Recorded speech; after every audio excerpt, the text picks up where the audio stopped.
Tesorera de YouTube. El día de hoy les voy a hablar sobre las clasificaciones en ortopedia, para qué sirven.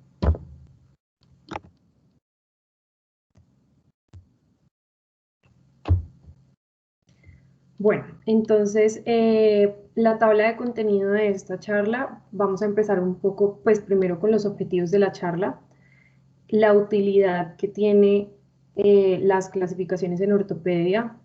Vamos a hablar de un poco de historia, de clasificaciones de las fracturas. Ahora, perdón, pero a mí no me parece, no está corriendo la diapositiva. A mí, por lo menos, no sé los demás. Ay, ok. Espérame, vuelvo a presentar entonces. Es que no sale el modo presentación. Ajá.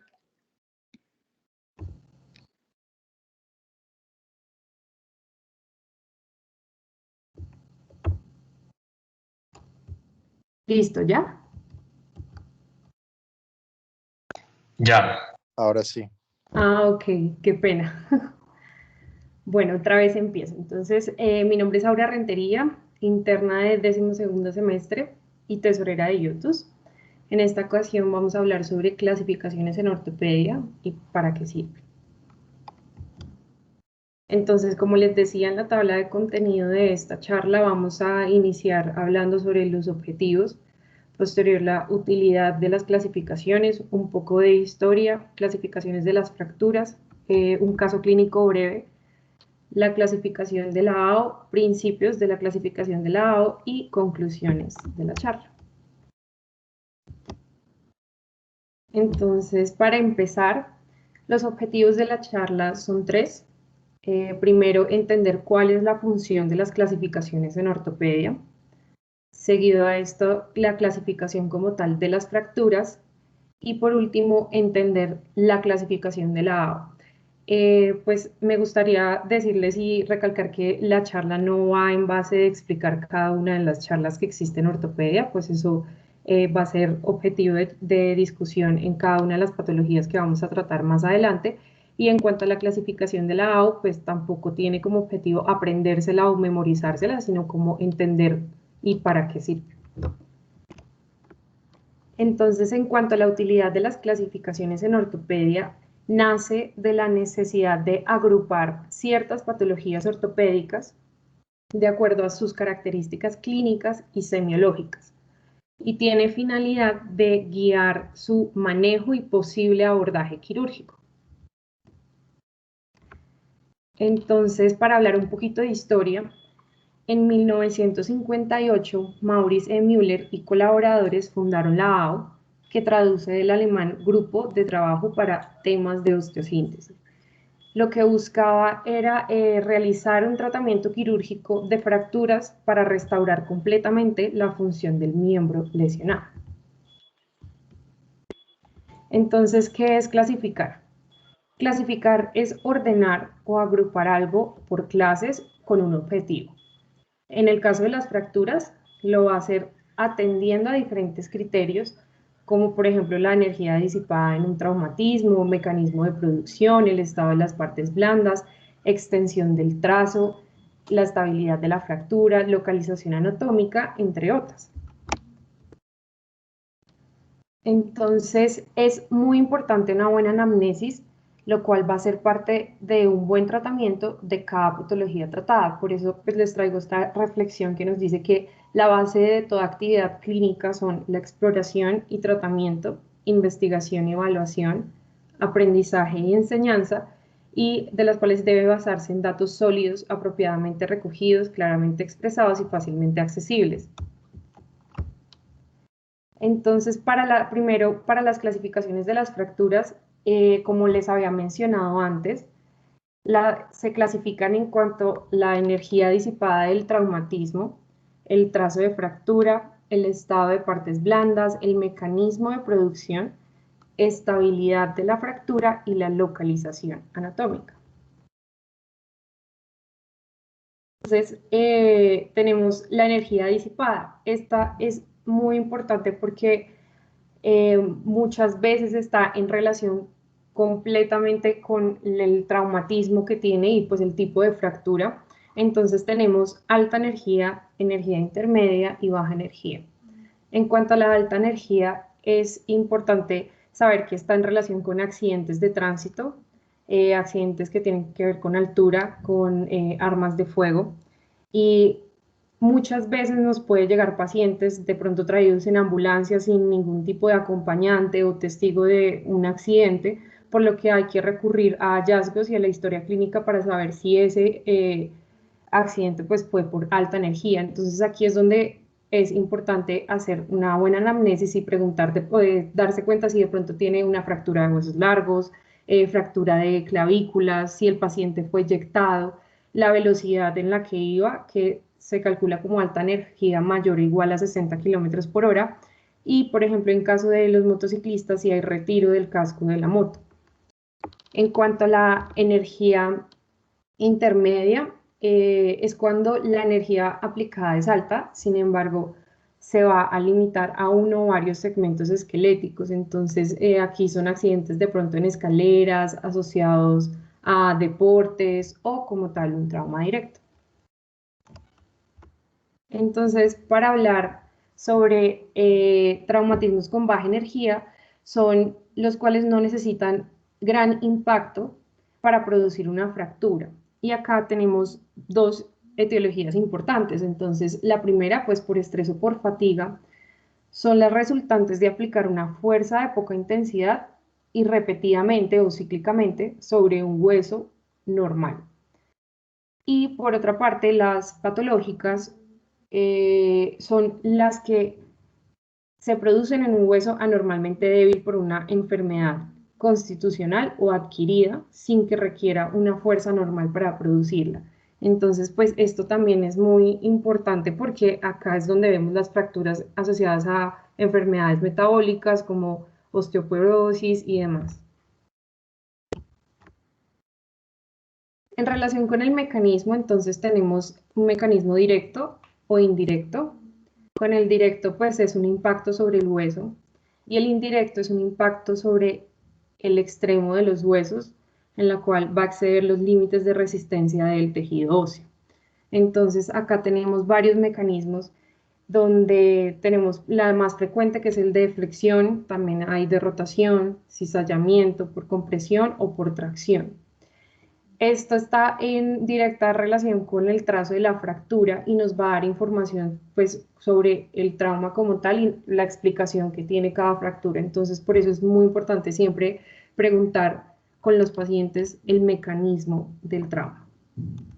Entonces, como les decía, de la primera imagen de izquierda a derecha tenemos la tracción, que son frecuentes en pacientes con convulsiones y deportistas, en los que una contracción muscular brusca o descoordinada va a producir un arrancamiento o una avulsión en una inserción muscular, arrastrando consigo una pastilla ósea.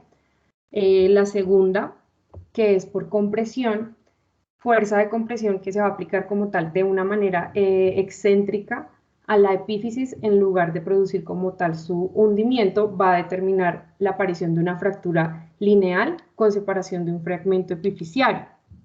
La flexión, que es la siguiente, que les decía que es la más frecuente, es cuando la fuerza actúa en una dirección perpendicular al eje mayor diafisiario y es aplicada a un extremo del hueso con el otro fijo.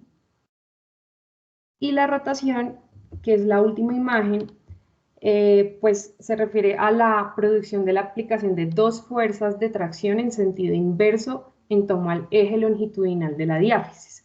No puse imagen del cizallamiento, pero habla de que son dos zonas adyacentes del hueso que son sometidas a unas fuerzas en sentido contrario y perpendiculares al eje diafisiario. Entonces, como les decía, el trazo está en relación con el mecanismo, en donde vemos que la flexión, pues los trazos más frecuentes en este mecanismo son trazos transversos, oblicuos cortos, o sea, simples. En la rotación encontramos trazos espiroideos, en el cizallamiento encontramos trazos transversos, alta energía con minuto, compresión, pues ya vamos a ver aplastamiento, separación marginal y por tracción, arrancamientos óseos. Bueno, en este caso es muy importante también evaluar los tejidos blandos porque pues aquí En las fracturas pues hay siempre riesgo de síndrome compartimental, entre otros.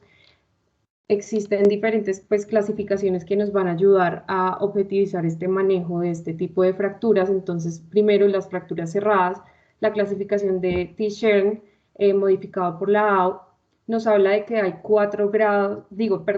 3 grados específicos, donde el grado 0 es producido por una fuerza indirecta con lesión en partes blandas que son insignificantes. Grado 1, cuando hay una fractura cerrada producida por un mecanismo de baja moderada energía con abrasiones superficiales. Grado 2, una fractura cerrada con importante contusión muscular o abrasiones o un mecanismo de moderada a alta energía también. Y acá ya hay un alto riesgo de síndrome compartimental.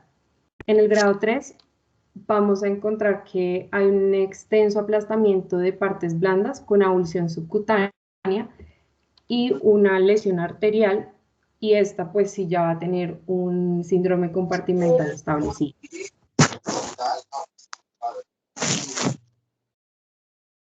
Bueno, en cuanto a las fracturas abiertas, pues tenemos la clasificación de Gustilo y Anderson, que pues yo sé que muchos lo conocemos. Esa clasificación es sumamente importante porque nos va a hablar de cómo debemos manejar dependiendo de los grados y qué antibiótico vamos a usar inicialmente. Donde tenemos también 3 grados, sin embargo el último grado pues está dividido en 3, en A, B y C. En el primero es una herida pequeña, baja energía, un grado mínimo de contaminación, una complejidad del trazo que pues es simple, ya sea transverso, simple o oblicuo corta, no hay lesión neurovascular y hay un daño de tejidos blandos mínimo. En el grado 2 hay una laceración de 1 centímetro a 10 centímetros, es de moderada energía, la contaminación es moderada y acá el trazo pues es transverso, simple, oblicuas cortas y también puede haber en algunas ocasiones conminución. No hay lesiones vasculares, neurovasculares y hay un componente de aplastamiento en el tejido blando. En el grado 3, en las 3 subgrupos del grado 3, hay laceraciones más de 10 centímetros, la energía es alta, igual que la contaminación, y hay fracturas complejas con conminución. En el 3A hay cobertura del foco de la fractura, no hay lesión neurovascular y hay mínima desperiostización. En el B no hay cobertura del foco de la fractura con las partes blandas y tampoco hay lesión neurovascular, pero hay desperiodización. Y en el grado 3C hay lesión neurovascular que va a requerir reparación. Y bueno, para el desplazamiento, tenemos que cuando una fractura es compleja y se rompe como tal el periósteo, los fragmentos pueden quedar afrontados, pero lo habitual es que dependiendo de la energía, la fuerza y la gravedad van a separar los extremos y cada segmento, donde los desplazamientos van a estar determinados por las tracciones musculares aplicadas sobre cada fragmento y nos va a dividir el hueso. Entonces tenemos 4 tipos de desplazamientos en donde encontramos el desplazamiento lateral, que son los fragmentos que quedan situados en diferente plano sagital, el desplazamiento angular, que es producido por tracciones excéntricas de la musculatura, el longitudinal, donde hay acortamiento por tracción producida por el tono de los músculos largos del miembro, paralelos al eje del hueso fracturado, y los rotatorios, que es sobre la porción distal de la fractura. Entonces, para terminar con esta parte, un caso clínico corto donde pues me gustaría que alguno de ustedes participara. Entonces, tenemos un paciente masculino de 25 años de edad, ingreso traído en ambulancia luego de accidente de tránsito, calidad motociclista, donde salió eyectado 15 metros. Posterior a estabilización de paciente y valoración inicial, usted evidencia. Entonces, no sé si a alguno de ustedes le gustaría participar diciéndome qué clasificación usarían en esta y pues cuál sería.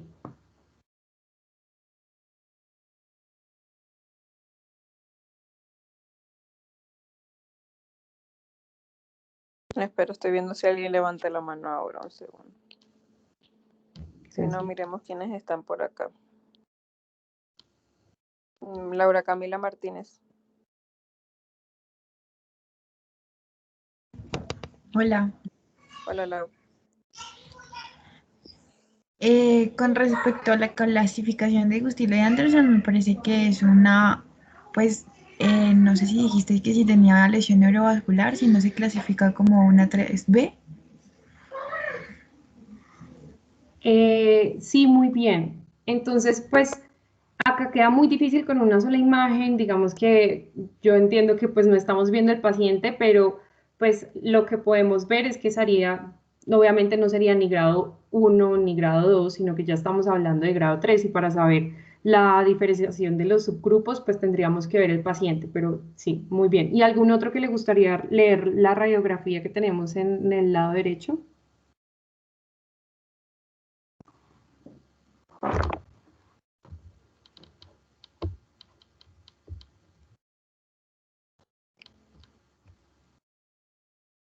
Está levantando la mano Ale Silva y luego el doctor Pérez.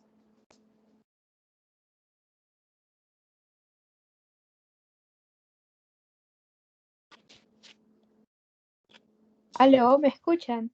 Sí, Sí. dale. Qué pena, es que tengo el internet más malo de la casa.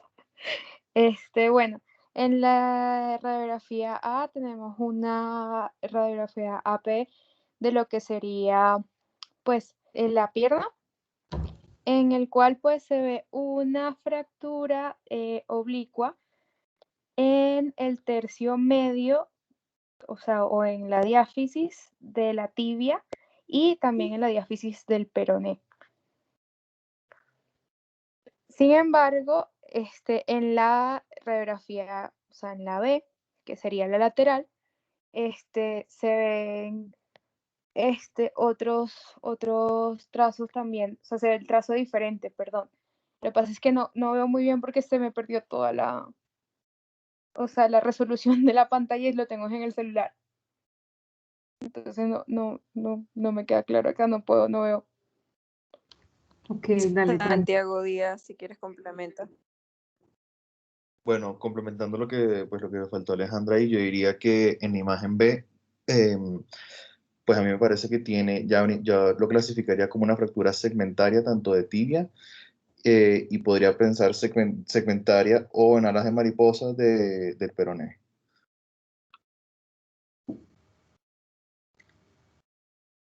Ok, no sé si el doctor Pérez tenía algo que decir, que me dijiste que había levantado la mano. Sí, María Andrea me bypaseó, pero bueno, fue así descaradamente. Pues yo estoy de acuerdo con lo que estaba diciendo Ale, pero bueno, no sé por qué. Santi, una pregunta, ¿usted por qué dice que es una fractura segmentaria?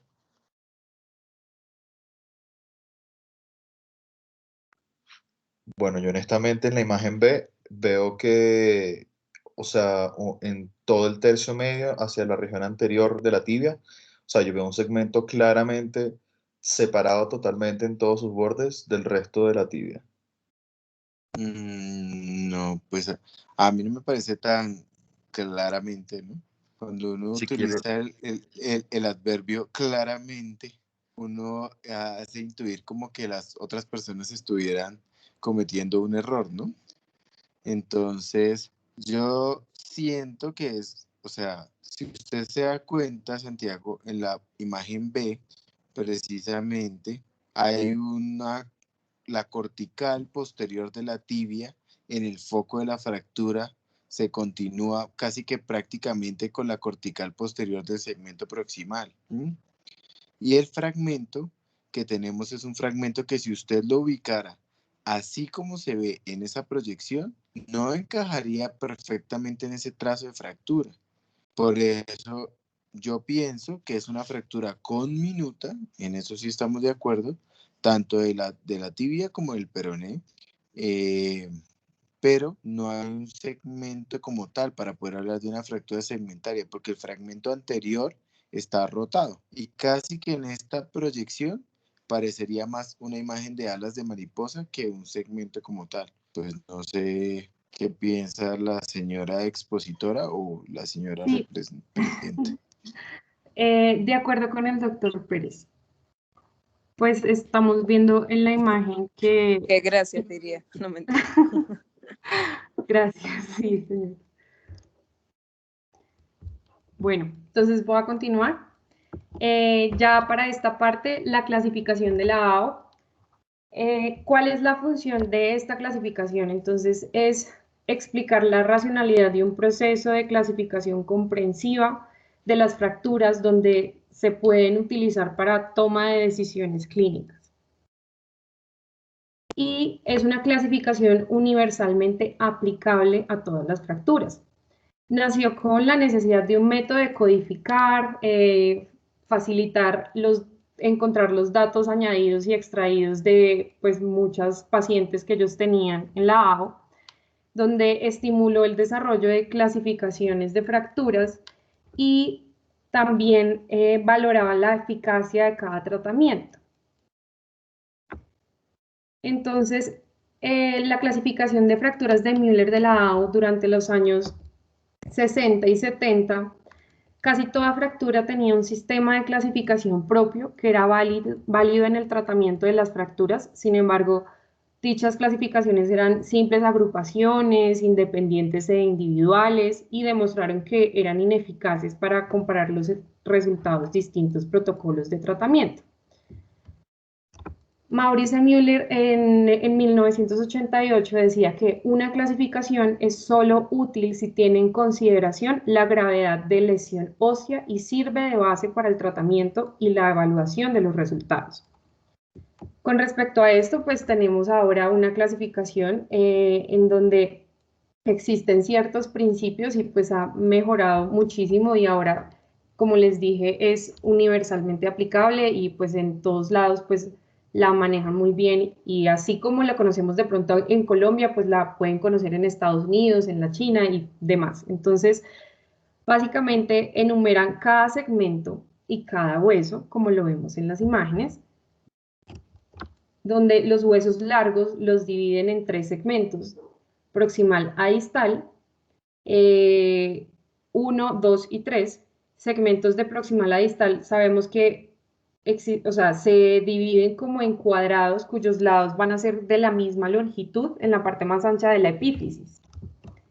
Y después los trazos de la fractura, donde A es simple, B es multifragmentaria tipo cuña y C multifragmentaria compleja, que estamos hablando de con minuto. En cuanto a las fracturas epifisiarias y metafisiarias, tenemos que A es extraarticular, B parcialmente articular, C intraarticular.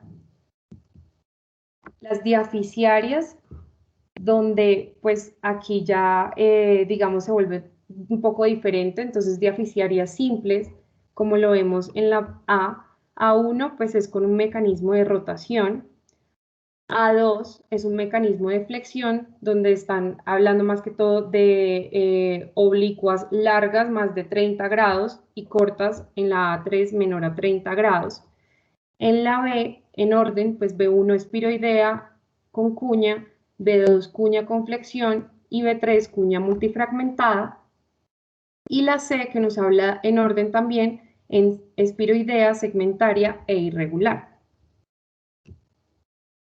Y pues acá en esta clasificación existen excepciones donde son el húmero proximal y el fémur proximal.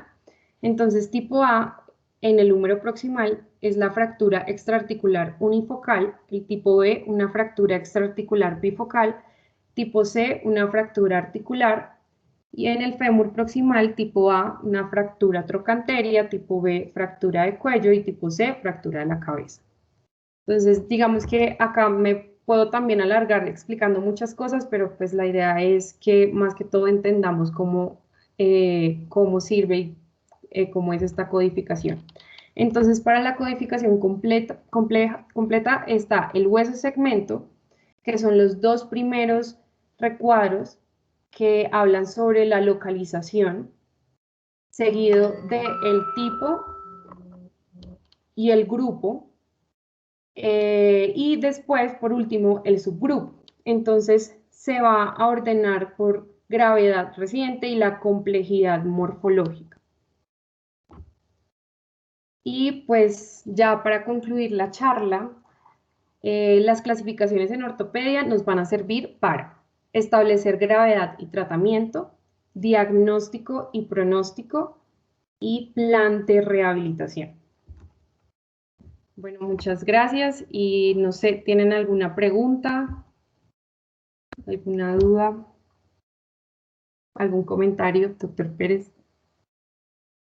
Igual nos podemos devolver a la clasificación si no entienden bien cómo usarla, porque igual, como dijo ahora, aunque la finalidad de la charla no es saberse todas las clasificaciones que hay, yo creo que al menos esta, tenerla clara, porque es como lógica, es válida. Entonces, bueno, a ver, Brandon tiene la mano levantada y después el doctor Pérez. Sí, muy buena charla, Aura. Yo creo que es muy importante todo lo que mencionó durante la charla, especialmente esta clasificación. Y como lo dice María Andrea, no vamos a poder sabernoslas todas. Y creo que empezando con una descripción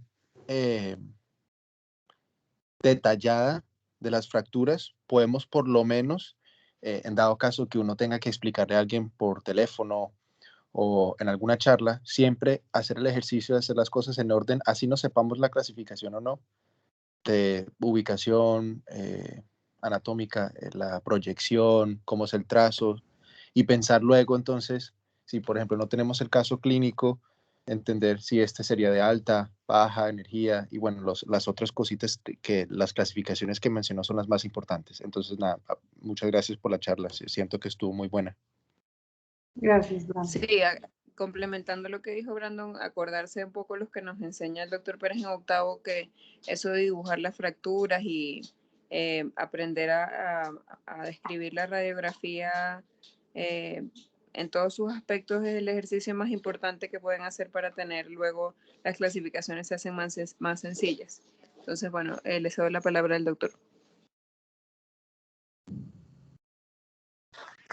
Si yo tengo digamos que una mea culpa con Aura, porque ella me escribió para ver cómo orientaba un poquito la charla, pero yo me enredé. Oye, señora, como así que... Porque me ignoró.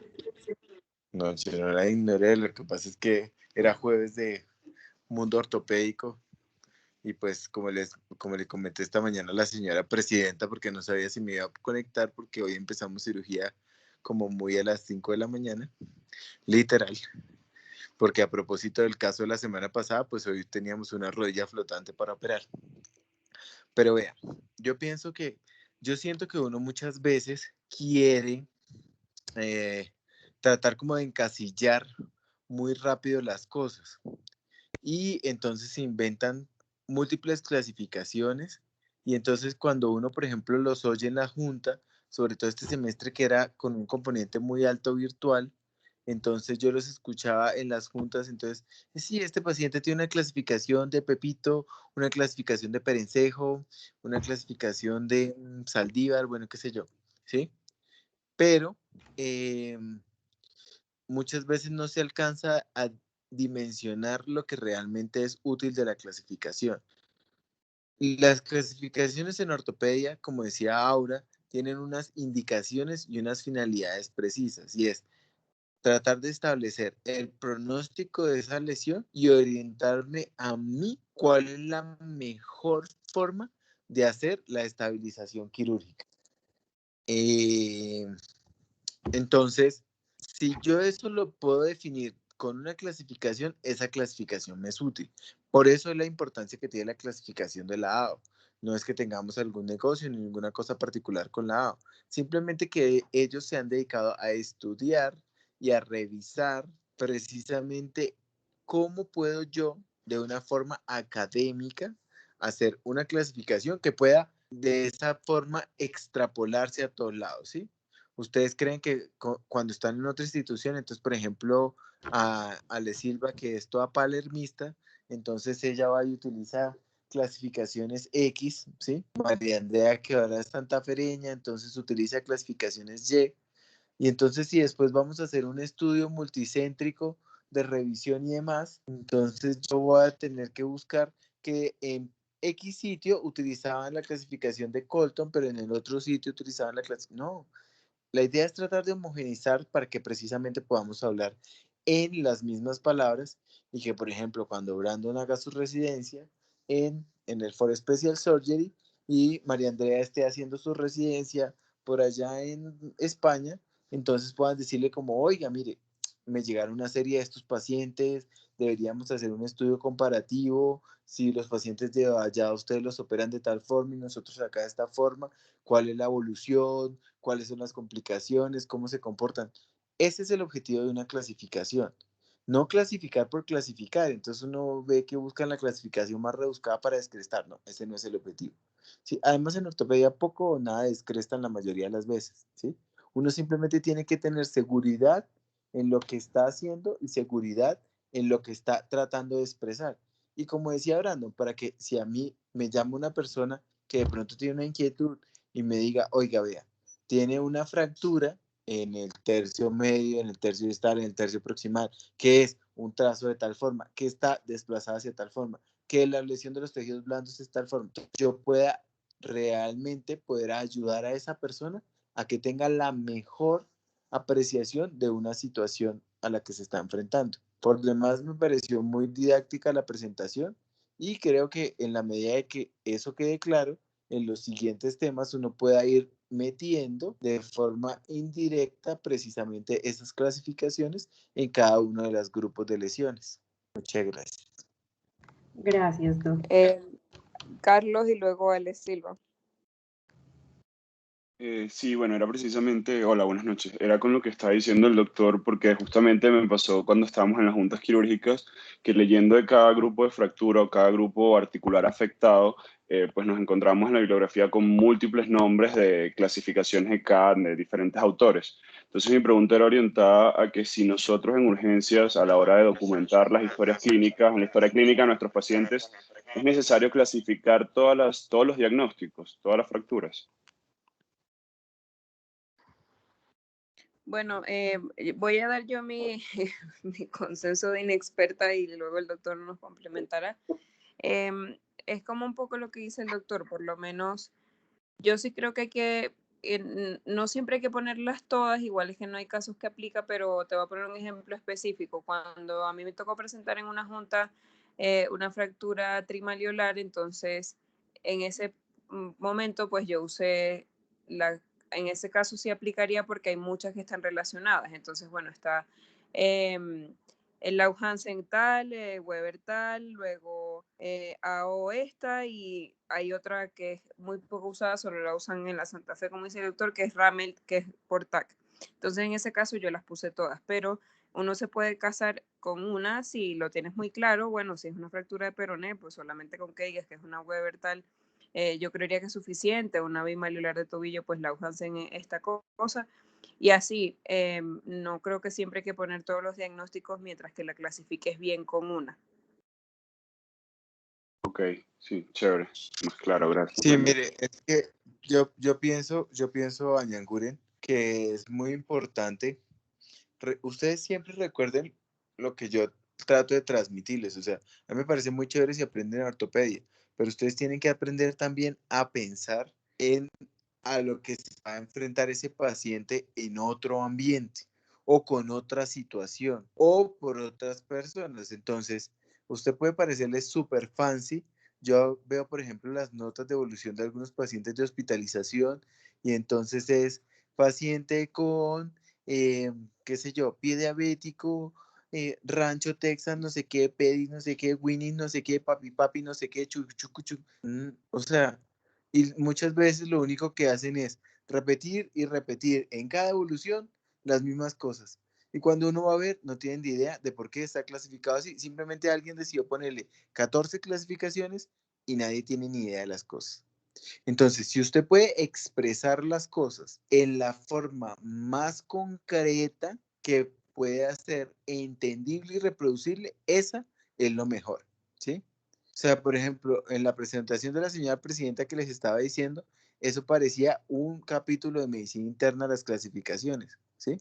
Entonces, no, uno tiene que decir, vea, es una fractura, como ahorita está diciendo Brando, o sea, ustedes tienen que tener la capacidad de poder describir realmente las cosas, de modo que la persona que está al frente, si cierra sus ojos, pueda ver esa fractura en su imaginario. Si no, así utilice 14 clasificaciones, porque yo le puedo decir a usted una fractura Weber B, pero hay como unas 30 formas en la cual se puede ver una Weber B. Entonces es una clasificación que es insuficiente.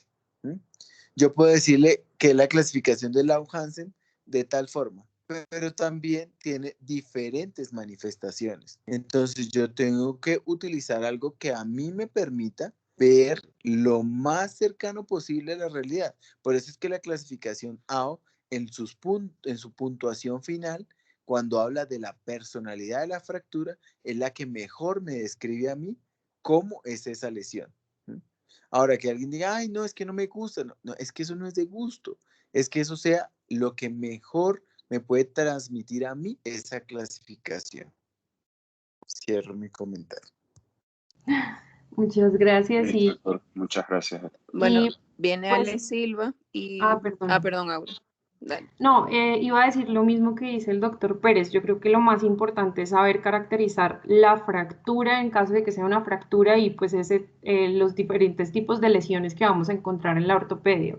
Y también pensando en que las clasificaciones nos van a ayudar también a un abordaje, ya sea para el tratamiento ortopédico o quirúrgico. Entonces, pues yo creo que cuando uno va a hacer la valoración de este tipo de lesiones, pues hay que pensar en todo eso y no simplemente, como decía el doctor, pues clasificar por clasificar, sino que hay que caracterizar muy bien cada lesión para pues así ayudarnos para el tratamiento.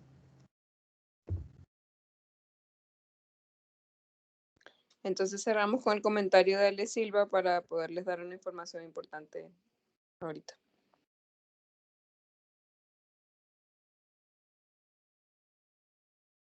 Hola, bueno, básicamente lo que ya dijeron con respecto al uso de todas las clasificaciones. Siempre, pues como ya dijimos, para justificar básicamente lo que le vamos a hacer al paciente, por eso se pone la clasificación.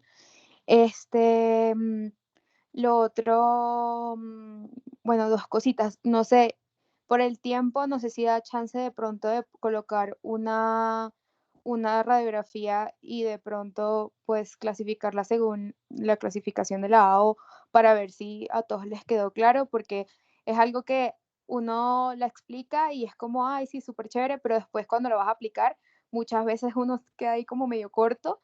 Entonces, o sea, yo sé que es algo que al principio, pues a mí me costó al principio y ya después uno como que ya la coge fácil, pero entonces no sé si quieren hacer por lo menos una práctica.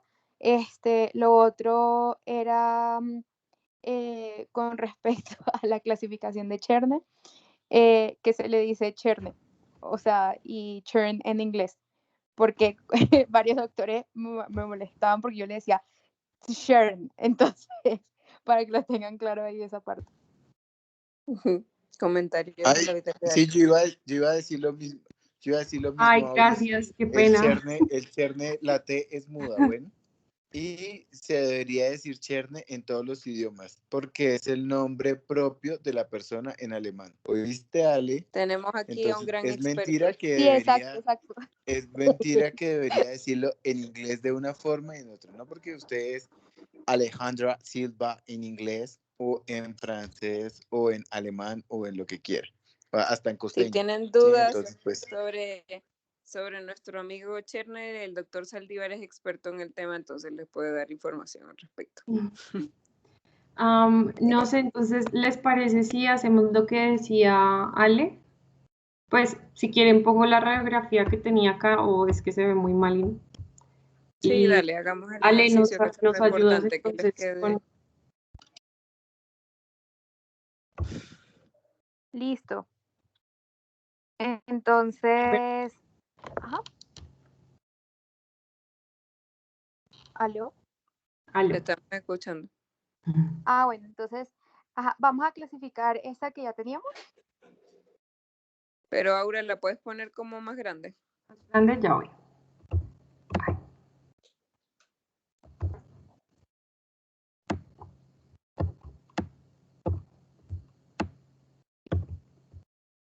Si ¿Quieres eso? Ajá, listo, perfecto.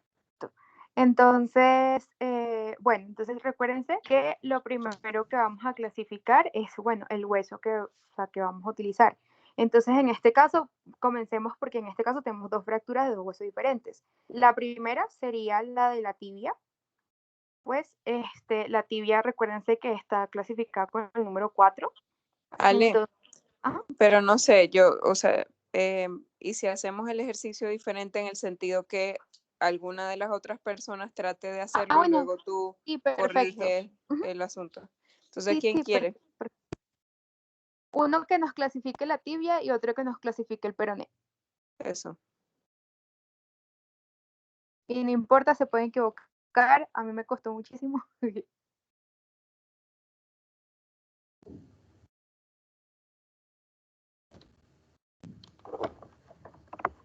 Bueno, déjame ver la lista, espera un segundo.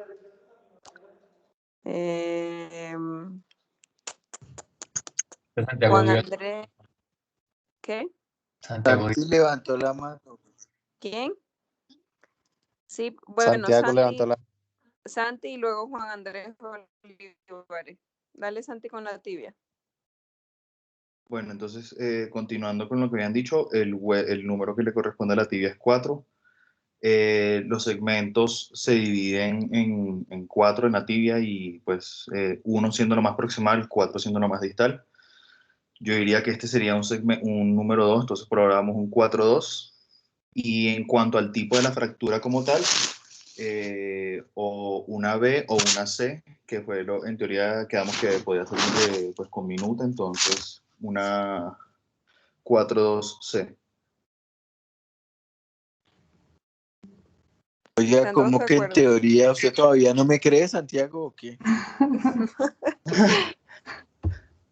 Bueno, en teoría y en práctica me refería a eso.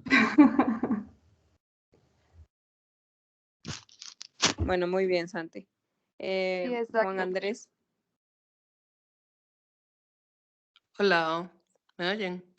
Sí. Y Vale, el peroné no me acuerdo cuál es el número. No te preocupes, Ale. O Aura. Hola.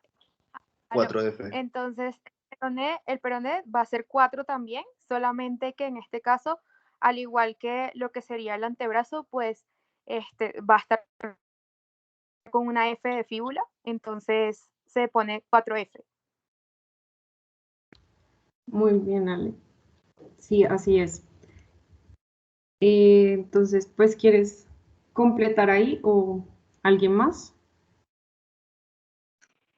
Pero recuerden que, o sea, hasta la letra todo va muy bien, ¿no?